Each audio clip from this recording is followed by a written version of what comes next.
Autrement dit, nous ne pouvons plus vivre dans un monde de mensonges. Où les gens construisent l'ennemi, créent une image négative de l'ennemi pour justifier sa destruction. Dans quel monde vivons-nous? Dans cet hémicycle, tout le monde sait d'expérience que son pays a déjà été pillé. Dans tout l'or qu'il y avait, dans tout l'argent qu'il y avait, dans tous les diamants qu'il y avait, dans tous les minerais qu'il y avait. Après avoir pris tout ce que nous avions,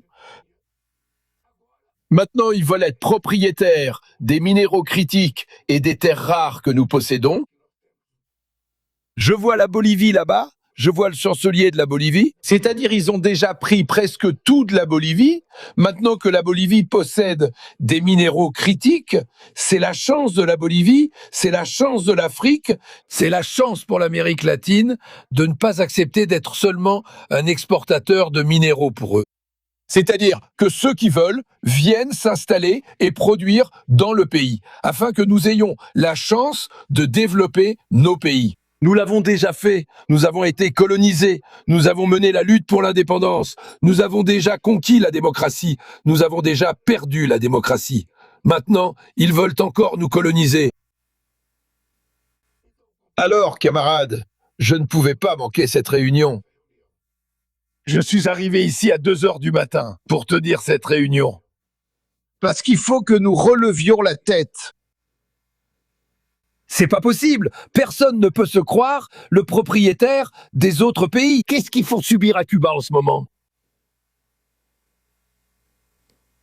Qu'est-ce qu'ils ont fait subir au Venezuela? Qu'est-ce qu'ils font? Est-ce que c'est démocratique? Dans quel paragraphe et dans quel article de la charte de l'ONU est-il dit qu'un président d'un pays peut envahir un autre? Dans quel document du monde est-il écrit cela? Même pas dans la Bible.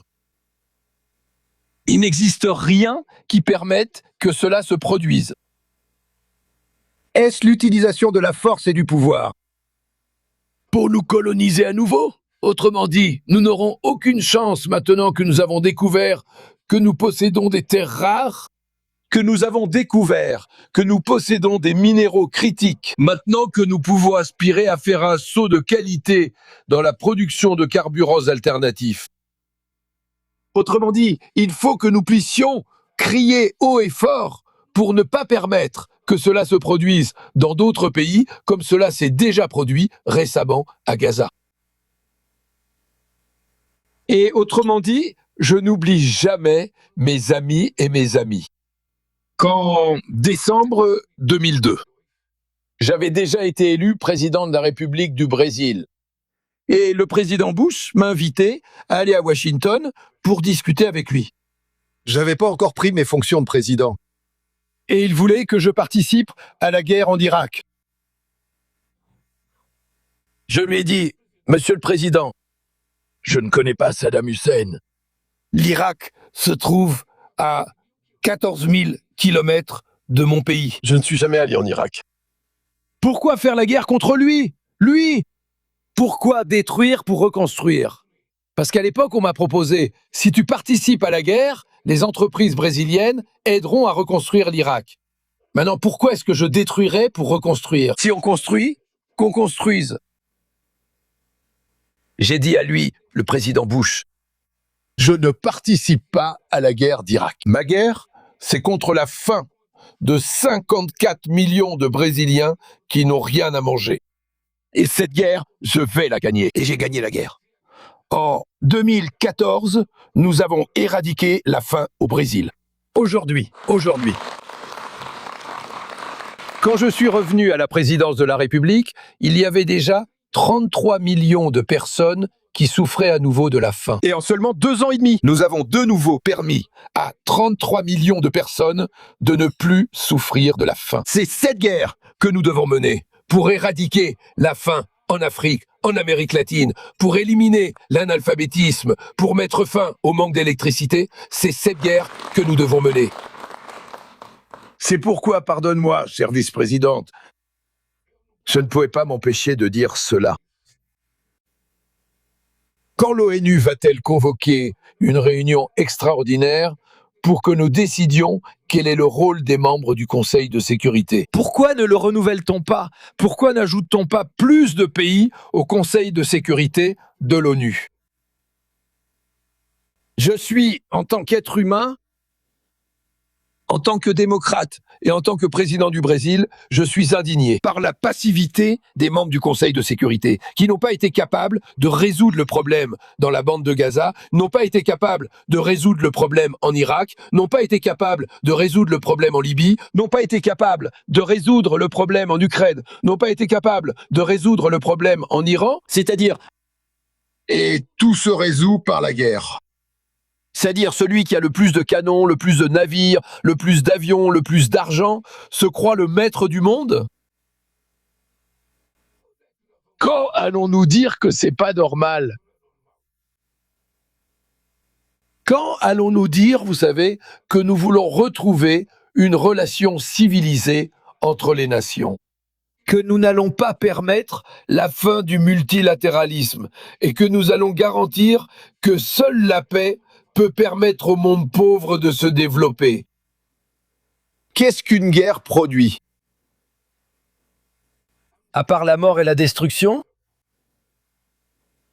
Et quand allons-nous réagir? Je voulais vous dire qu'en 2010, je suis allé à Téhéran avec le président de la Turquie pour convaincre le gouvernement iranien qu'il ne pouvait pas enrichir l'uranium pour fabriquer des armes nucléaires. Et je suis allé dire à Téhéran, à l'autorité suprême, à Ali Khamenei et à Mahmoud Ahmadinejad, que nous accepterions qu'ils enrichissent l'uranium dans la même proportion que le Brésil l'enrichit, à des fins pacifiques, à des fins scientifiques. Nous avons conclu un accord. Cet accord, lorsqu'il a été publié, au lieu que les pays européens et les États-Unis l'acceptent, ils ont renforcé le blocus. Et c'est très drôle, cela a déjà été publié dans la presse. C'est un secret pour personne.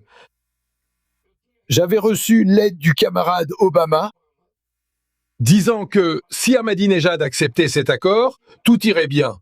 Eh bien, nous avons fait signer l'accord à Ahmadinejad exactement comme c'était écrit dans la lettre d'Obama. À ma grande surprise, lorsque l'accord a été publié, tant l'Europe que les États-Unis ont renforcé le blocus. Après quelques années, ils ont conclu un autre accord pire que celui que nous avions fait. Et maintenant, on a envahi l'Iran, sous prétexte que l'Iran fabriquait une bombe nucléaire. Où sont les armes chimiques de ces gars-là?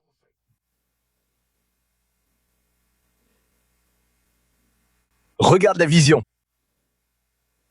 Qui a trouvé? Et parce que nous perdons le droit de nous indigner. Nous perdons le droit. Vous pensez que je veux faire la guerre à quelqu'un? Je ne veux faire la guerre à personne. Ni avec la plus petite île du monde, ni avec la meilleure île du monde, et encore moins avec les États-Unis, avec la Chine, avec la Russie. Je veux discuter. Je veux construire des récits. Parce que ce n'est qu'avec des récits que nous pourrons dire que nous allons construire le monde pour que nos enfants, nos petits-enfants puissent y croire. Que ça valait la peine d'être le gouvernement du pays où nous sommes nés. Merci beaucoup tout le monde.